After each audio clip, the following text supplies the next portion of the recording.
စီပေါင်းလေးနဲ့ပါခါရဲထည့်ပြီးတော့ချက်လိုက်ပါမယ်။ဘာလဲဆိုတော့တူတူပဲဒီနော်။တက်ထမချက်တော့ပါဘူး။အမကအောင်တတိထားပြပါရှင်။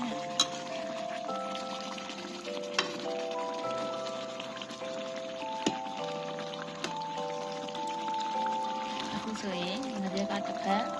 စီမကတစ်ဖက်နဲ့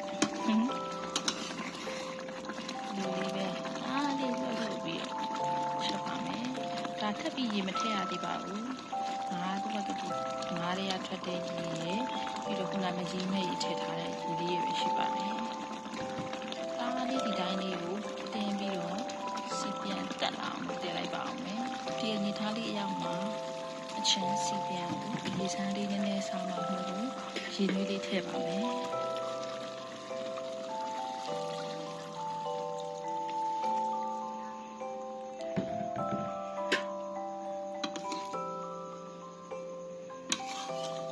ဒီဆူပြီးတော့ရေကလူချင်တဲ့အနေထားလေးရောက်ပြီဆိုရင်တော့ရပါပြီအခုဆိုရင်လူချင်တဲ့အနေထားလေးရပါပြီရေလေးနဲ့ဆန်းဆန်းချင်တာမျိုးကိုတအားပြီးမခံထားပါဘူးစားရင်ချောပုံမှန်လေးပြီးပြီဆိုတော့နောက်ဆုံးမှာရှမ်းနဲ့နယ်ကိုပို့ချပါမယ်ရှင်တိုက်ခက်နေနေလေးကိုယူပြီးတော့စားရတာစိုက်တာကိုများများလေးတက်ထားပါတယ်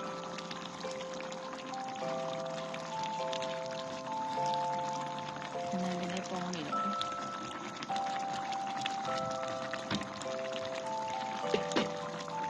โอเคစားကြပါစေချစ်စတော်ပါရှင်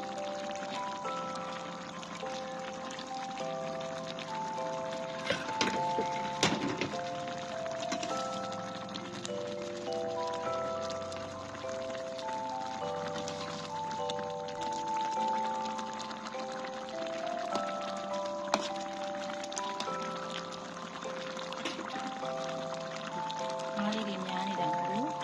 နည်းလေးခွဲကြော်ထားပါတယ်။အားချက်မှာပါ။လက်ခံစားမယ်။ဆုံးကနေလောင်းမှာပါ Wow, this is delicious.